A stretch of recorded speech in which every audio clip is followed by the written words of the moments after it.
আমাদের সদ্য প্রয়াত মা মাটি ও মানুষের নেত্রী, বাংলাদেশের স্বাধীনতা এবং সার্বভৌমত্বের প্রশ্নে যিনি আপসীন দেশনেত্রী বেগম খালেদা জিয়ার কবর জিয়ারত, ফাতোয়া পাঠ এবং পুষ্পার্ঘ অর্পণ করার জন্য আমরা আজকে এখানে বাংলাদেশ জাতীয়তাবাদী ছাত্রদল ঢাকা বিশ্ববিদ্যালয়ে এসেছি।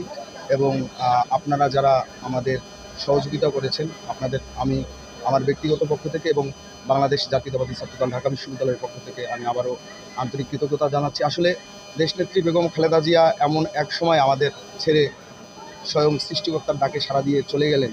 আসলে দুঃখ প্রকাশ করতে গিয়ে বা কথা বলতে গিয়ে আমার কণ্ঠ রোধ হয়ে যাচ্ছে, কণ্ঠ কাঁপছে।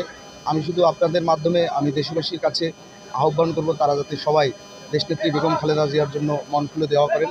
তিনি যাতে জান্নাতের সর্বোচ্চ বাগিচায় অবস্থান করেন, আমরা মহান সৃষ্টিকর্তার কাছে এই প্রার্থনাই করি। আপনারা জানেন, দেশনেত্রী বেগম খালেদা জিয়া এমনই একজন ব্যক্তিত্ব, উনি শুধু বাংলাদেশের ইতিহাসের অংশ নয়, উনি বাংলাদেশের জাতীয় ঐক্যর জীবন্ত একজন প্রতীক। তাই আমরা 5 আগস্ট পরবর্তী সময়ে দেশনেত্রী বেগম খালেদা জিয়ার শারীরিক উপস্থিতি, জীবন্ত উপস্থিতি বাংলাদেশের স্থিতিশীলতার জন্য ছিল অপরিহার্য। তিনি যেহেতু ঈশ্বরের ডাকে এখন সাড়া দিয়ে ওপারে চলে গেছেন, আমরা তার যে রেখে যাওয়া স্মৃতি, তার যে রেখে যাওয়া দৃষ্টান্ত এবং তার যে কর্মপরিকল্পনা ছিল, তার যে স্বপ্ন ছিল, লালিত স্বপ্নগুলো ছিল, সেই স্বপ্নগুলো বাস্তবায়নের জন্য আমরা বাংলাদেশ জাতীয়তাবাদী ছাত্রদল সর্বোচ্চ চেষ্টা করব। আপনারা জানেন, দেশনেত্রী বেগম খালেদা জিয়া আমাদের আদর্শিক অভিভাবক। তিনি বাংলাদেশ জাতীয়তাবাদী ছাত্রদলকে তিলে তিলে গড়ে তুলেছেন। তার স্নেহের পরশেই কিন্তু আমরা আজকের এই ছাত্রদল এই জায়গায় এসে পৌঁছেছি। আমরা দেশবাসীর কাছে আবারও আহ্বান করব আপনাদের মাধ্যমে।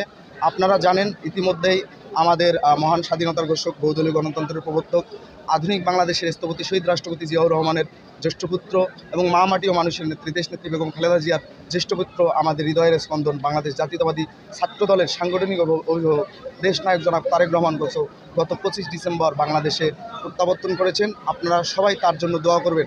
আমাদের দেশনেত্রী বেগম খালেদা জিয়ার মৃত্যুর পর আমাদের যে শূন্যতা শুরু হয়েছে, আমাদের অভিভাবক শূন্যতা হয়েছে, আমরা বিশ্বাস করতে চাই দেশনায়ক জনাব তারেক রহমান সেই শূন্যতা পূরণ করবেন। তিনি বাংলাদেশের স্বাধীনতা, সার্বভৌমত্ব এবং গণতন্ত্র রক্ষায় তিনি বলিষ্ঠ ভূমিকা রাখবেন এবং সেই ভূমিকা রাখতে গিয়ে অবশ্যই আমরা বাংলাদেশ জাতীয়তাবাদী ছাত্রদল দেশনায়ক জনাব তারেক রহমানের হাতকে শক্তিশালী করব।